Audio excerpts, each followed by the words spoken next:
said that we're going to have more hearings about what happened with the nuclear power plants in Japan. But I just wanted to ask you a couple of questions that have been on my mind since the terrible events of last week. The Fukushima Daiichi plant, at that plant, 3 of the 6 reactors were operating at the time of the earthquake, to my understanding. Is that correct? That is my understanding also. Okay.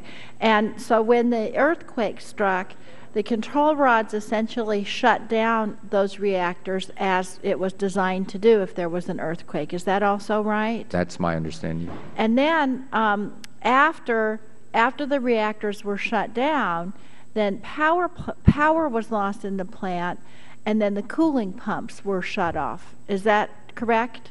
That's correct. The power was lost. So then the backup diesel generators came on, as that was also designed to do. And then those generators quit functioning because they went under the floodwaters from the tsunami. Is that right, to your best of your knowledge? The generators came on, then later I've been informed that some of them then shut off. It had more.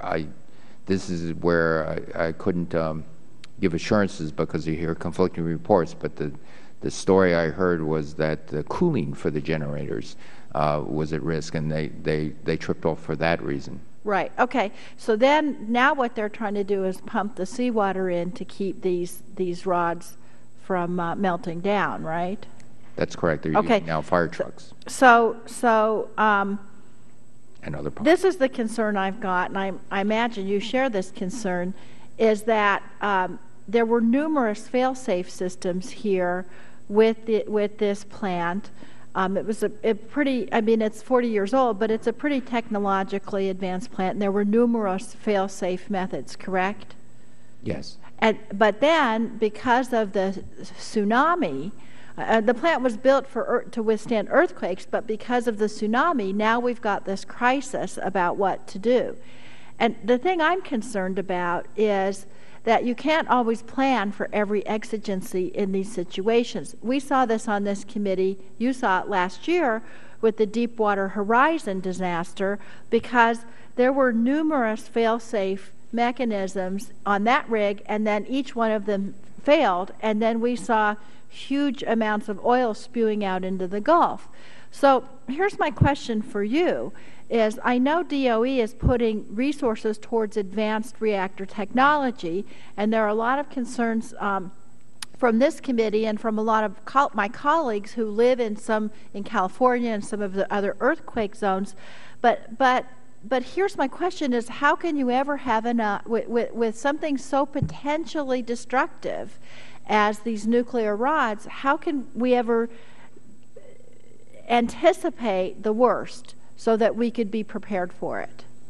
That's a tough question, I know, but maybe you have some initial thoughts on it. Well, what the Department of Energy is very interested in doing is developing tools to get a better handle on these multiple cascading events, interacting events, an earthquake plus a tsunami, a tornado plus this or that, things like that. And one of the things that we're very keen on doing is because we have developed high-performance computers and simulation techniques, that this is one of the tools we think that can actually be used to make any system we have, including nuclear reactors, safer. There are, if you consider all the things we do now, we fly on airplanes, we do all sorts of things, and there's ever-increasing ability to make each of these systems safer as we go forward. Sure. Well, one thing that strikes me, and I was just in Japan a couple of weeks ago with a congressional delegation, and one thing that strikes you about Japan, this is not, Chernobyl. This is not some third world country with rinky-dink technology. This is the state-of-the-art technology, and yet it failed. So I really think one of the questions, Mr. Chairman, we're going to want to explore as we move further is, do we really have the kinds of modeling that we need to develop nuclear energy safely in this country? And I'm sure you're looking at that too. Mm-hmm. Thank you, Mr. Chairman. At this time, I recognize the gentleman from California, Mr. Bilbray. Yes, Mr. Chairman, and I think the Secretary will agree that the statement that Japan will state-of-the-art is inappropriate. It is a state that was designed maybe 40 years ago. We have now got designs, even in the fuel composition, that really address these issues. So as somebody who lives downwind of San Onofre, I just want to assure everybody our surge